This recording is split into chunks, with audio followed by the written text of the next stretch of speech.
Hey guys, welcome to SELA Social Studies. Hey, it's SELA Social Studies. Okay, today we're going to cover the Second Continental Congress.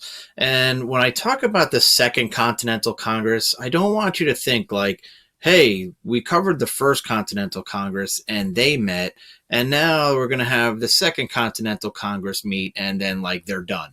That's not really the way the Continental Congress worked. In 1774, the First Continental Congress met. Those delegates from the colonies met, and they wrote the Declaration of Rights and Grievances to send to the king. So remember, that was just them telling the king what they believed that their rights in the colonies were and the grievances against the king. So that was March of 1774. They agreed that they would meet again on May 10th, 1775, if like the king didn't do anything in response to their Declaration of Rights and Grievances. Well, of course, the king doesn't do anything, and as a matter of fact, he starts sending soldiers over to the colonies when they start protesting the taxes, and things are starting to go really bad.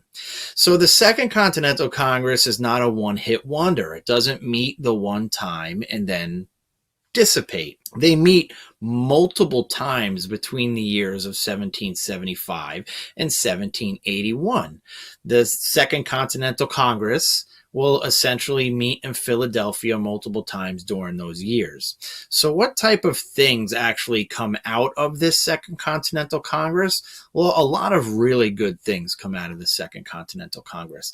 First thing is in June of 1775, the Continental Congress already now, this is after Lexington and Concord, and you have these British soldiers, this professional fighting force fighting against just a couple of militia, just a group of citizen farmer soldiers. So what does the Second Continental Congress feel that they need to do?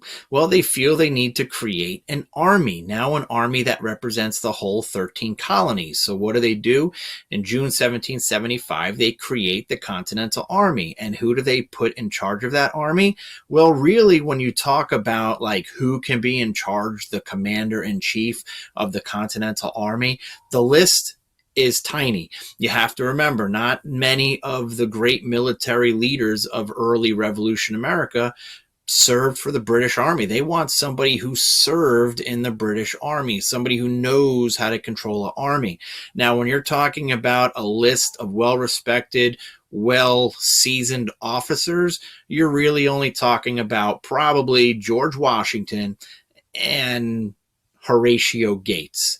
So who do they choose? They choose George Washington. They feel George Washington is going to be the man who is going to lead the Continental Army to victory against the British Army. So George Washington is the general. He is the commander-in-chief. He is the number one guy in charge of this Continental Army.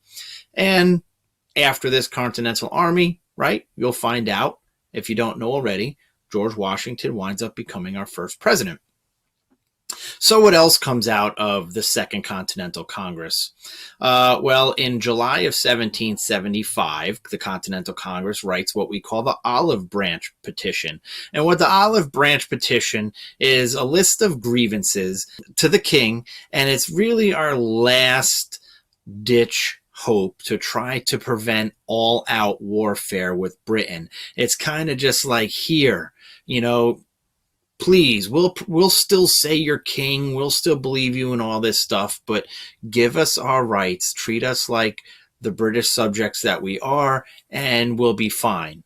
King throws that one in the fire, right? So the king doesn't really listen to anything. Why? Because he felt that the British colonists in the 13 colonies were second class. Tax them, do whatever, who cares? Right, so the third thing that really comes out of the Second Continental Congress, now there's a lot, but I'm just talking about the big ones here. The last thing I'm going to cover here for class is July 2nd, 1776. One of the most important documents in the history of the United States was approved. It was published and sent out and sent everywhere else, signed off July 4th, 1776. Now, what is this? This is that great piece of paper that Thomas Jefferson authored which was the Declaration of Independence. So out of this Continental Congress, there's a lot of good things happening for the uniting of the 13 colonies. Prior to this whole revolution, these 13 colonies really ran as separate colonies. Now these colonies are trying to assemble, unite, run as one efficient unit, the United Colonies of America, and their fight against British tyranny, British rule, and eventually to win the Revolutionary War.